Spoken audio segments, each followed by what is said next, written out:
Week 17 of the Fantasy Football Championship week. He's the top 12 defense DST units. I'm ranking this week number 1, the Indianapolis Colts. So this week, a great matchup at the New York Giants. We know this Giant team's tanking. At quarterback, it's either going to be Tim Boyle or Tommy DeVito, most likely with Drew Lock banged up with a shoulder injury. And if Drew Lock does play, it doesn't matter. The quarterbacks have been taking big hits all season long, turning the football over. And this Giant team, they don't put a lot of points on the board. We even saw last week Falcons DST have 2 touchdowns on pick sixes. So this week, I think Indianapolis, I know they haven't been a great defense this year, but they still get to the quarterback and create turnovers and could have a good game. Number 2, the Philadelphia Eagles. I know this Cowboy team's been playing good football, but to be honest, they've versed a lot of bad defenses over the last 3-4 weeks of the season. The Giants in there, Cincinnati, Tampa Bay, those defenses aren't any good. And this week, a tough matchup for them versus Eagle DST. So I know last week they had lapses. They gave up a lot of points blowing that game versus the Commanders. But even with Cooper Rush, a quarterback, and playing well, they're nowhere near this Commander offense is this Cowboy offense. I think Philly gets down to basics, especially if Jalen Hurts is out in this game and they have a good ball game. Number 3, the Miami Dolphins. So this Dolphin DST, I thought they did a good job last week versus San Francisco 49ers. And this week, a great matchup at Cleveland. If it's Thompson Robinson or Jameis Winston, I don't think it matters at quarterback because they turn the football over, both those quarterbacks. They take a lot of hits. And when Nick Chubb out as well, it's tough running the football, and this is one of the worst offensive lines in the league. So I think Miami either or, like I said, at the quarterback position, went to the dog pound. Have a good ball game this week. Number 4, the Kansas City Chiefs. So this week, a Christmas ball game at the Pittsburgh Steelers. And this Chief unit, one of the better defenses in the league, in my opinion. So they could get to the quarterback. They create a lot of turnovers, and pretty much they're holding teams down to the mid-teens, low 20s. So this week could be a grinded-out ball game in the cold Pittsburgh area on Christmas Day. So Kansas City, like I said, they find ways to win games weekly. And that's got a lot to do with the defense. And we know Russell Wilson, he takes some big hits and sacks. He's good for a turnover or 2 in this ball game. Number 5, the Los Angeles Chargers. So this week, a great matchup at the New England Patriots. Their offense has struggled all season long, even though I like what I'm seeing from Drake May. He can make the throws. He makes things happen. And at least they've been competitive in some of these games. But this Charger team knows they got to keep their playoff chances going with a good matchup in New England. So this week, I think they go out there coming off a 10 days rest, and they have a good ball game as Los Angeles. They could get to the quarterback. And the one thing with Drake May, he is a rookie, and he does turn the football over a decent amount as well. Number 6, the Baltimore Ravens. So this Raven DST, it's a 1-week stream option type of thing here. We know this Texan offense, they're depleted. Stephon Diggs, he's been out a while. Tank Dell tore his knee up this week out for the season. And Joe Mixon, teams are zeroing in on him to stop him over the last couple of weeks and force C.J. Stroud to try to beat him. So this season's definitely been a step back for C.J. Stroud. He's turning the football over. He's not putting a lot of points on the board for his team. And I think Baltimore could get off to an early start.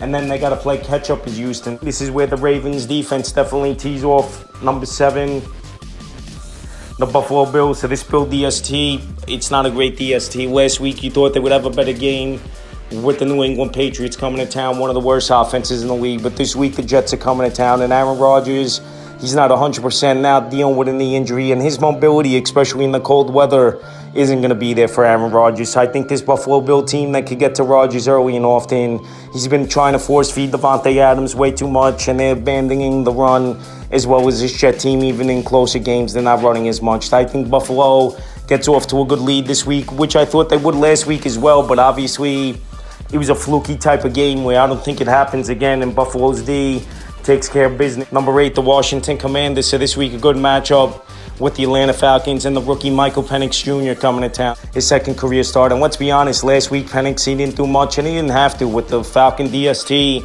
scoring 2 touchdowns in that ball game. But this week, it's a tough matchup, tough place to play in Washington. And I think, obviously, Dan Quinn, the head coach, but leading this defense as well, is going to have a good game plan in place to stop Michael Penix, and they're going to load the box in this game where they're going to force Michael Penix to try to beat him, which I don't see it happening in his second career starts. I think they could get to him a few times. He definitely has an accurate and a good ball and good zip on it, but I think the Commanders this week could take advantage of the rookie in his second game of his NFL career. Number 9, the Seattle Seahawks. So the Seahawk DST, it's been a hit-or-miss type of season for them. Some weeks they had some games, and some weeks they couldn't get anything going in terms of putting up fantasy points. But this week, a good matchup at the Bears in offense. that gets off to very slow starts. And then at the end of the game is where they get their points trying to play catch up. Even though Caleb Williams, the one thing I'll give him, he's not throwing interceptions, but he's taken a whole lot of sacks, over 55 sacks on the season Caleb Williams has taken. So this run game hasn't been great for this Bear team.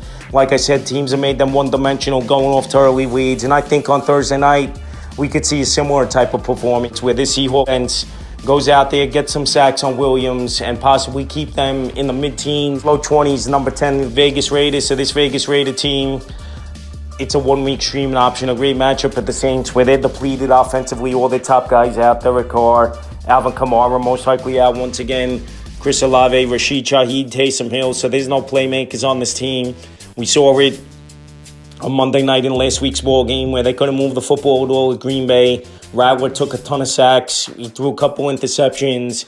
And I think we could see this Raider team, not to the extent Green Bay did it, but go out there and have a decent double-digit fantasy game. Number 11, the Los Angeles Rams. So the Rams back at home this week. Last week held the Jet offense down.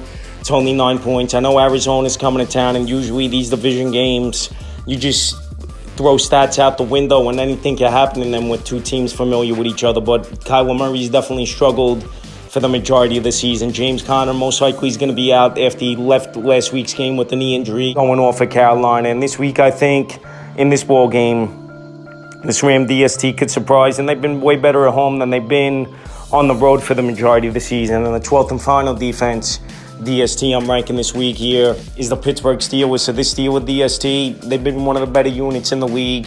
I know last week they gave up 31 points in that game, but they still went out there, made a couple plays, got to Lamar a couple times. The problem was, obviously, Derrick Henry went for 162 yards on the ground, but this Chief offense, no offense, don't have a Derrick Henry in the backfield. Pacheco's been struggling mightily. Kareem Hunt filled in very well for Pacheco, but now with him not getting a full workload over there for this Chief team, his numbers have been limited. And also in the passing game as well, their wide receivers, Worthy and DeAndre Hopkins, since he came over in trade, they've been inconsistent. And the same with Travis Kelce. So this week could be a grinded out type of ball game for Christmas. And I think this week Pittsburgh still could put in a decent performance where I wouldn't be surprised. And if this game's in the mid-teens, low 20s, so that's the top 12 defense DST units I'm ranking for Week 17 of the championship week for fantasy owners.